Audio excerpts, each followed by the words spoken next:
शाळा सुधारा या मोहिमेमध्ये अभिजित दिपकेंनी लातूरच्या औसा तालुक्यामधील एका गावच्या शाळेची पाहणी केली। मात्र इथे दौऱ्यापूर्वीच शाळेचा चेहरा मोहरा बदलला गेल्याचा आरोपही झाला।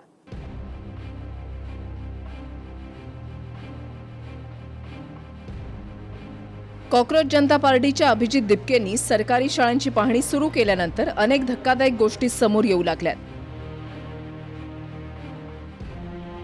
लातूर जिल्ह्याच्या औसा तालुक्यामधील एका झडपी शाळेला दिपकेंनी भेट दिली। मात्र इथेही माध्यमं येणार हे माहीत असल्यानं आधीपासूनच स्वच्छता आणि मुलांना नवीन जेवणासाठीची ताटही दिल्याचं स्थानिकांनी सांगितलं।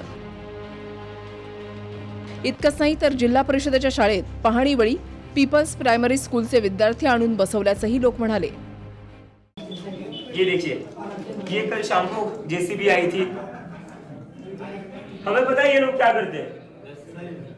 इतने दिन ध्यान दिया कि इन्होंने लाइट भी था स्कूल में। ये सारा इन्होंने गली का है ना।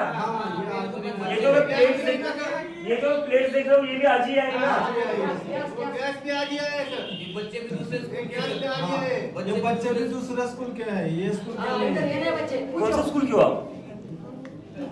हाँ पीपल, आप इस स्कूल के नहीं हो?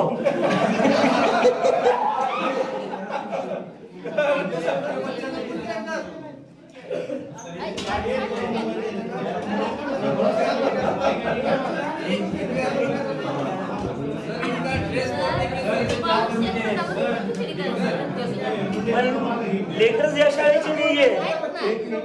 पहिल्यांदा बघतोय मैं, मेरी जिंदगी में पहली बार देख रहा हूँ। एक मिनट, चोरी पकड़ल्या गेलेली है। बाहर दूसरे स्कूल के बच्चे लाए गए यहाँ पर खाना खिलाने के लिए मीडिया के सामने। एक सेकंड, आप बोलिए।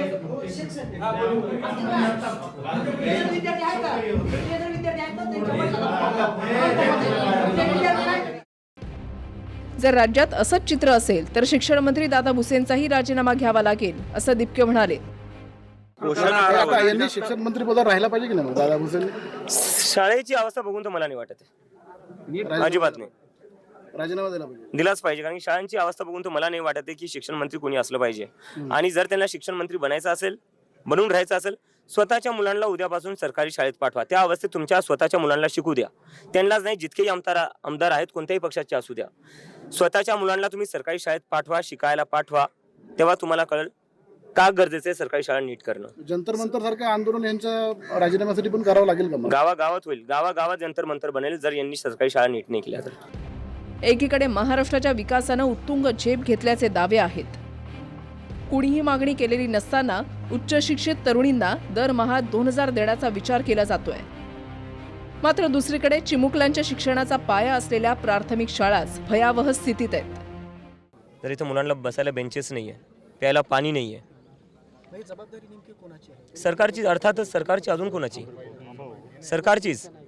सरकार जशी आमदार तोडायचं, सरकार पाडायची, खासदार तोडायचे म्हणले की पैसे फेकती। शाळांवर नाही पैसा तो लावताय तेवढा।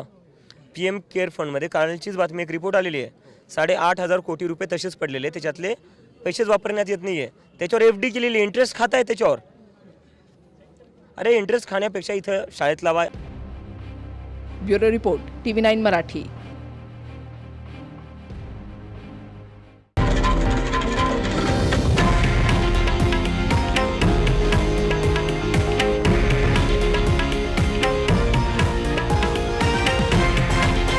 हे आहे देशातील नंबर 1 न्यूज नेटवर्क आणि आपण पाहत आहात TV9 मराठी, एकमेव।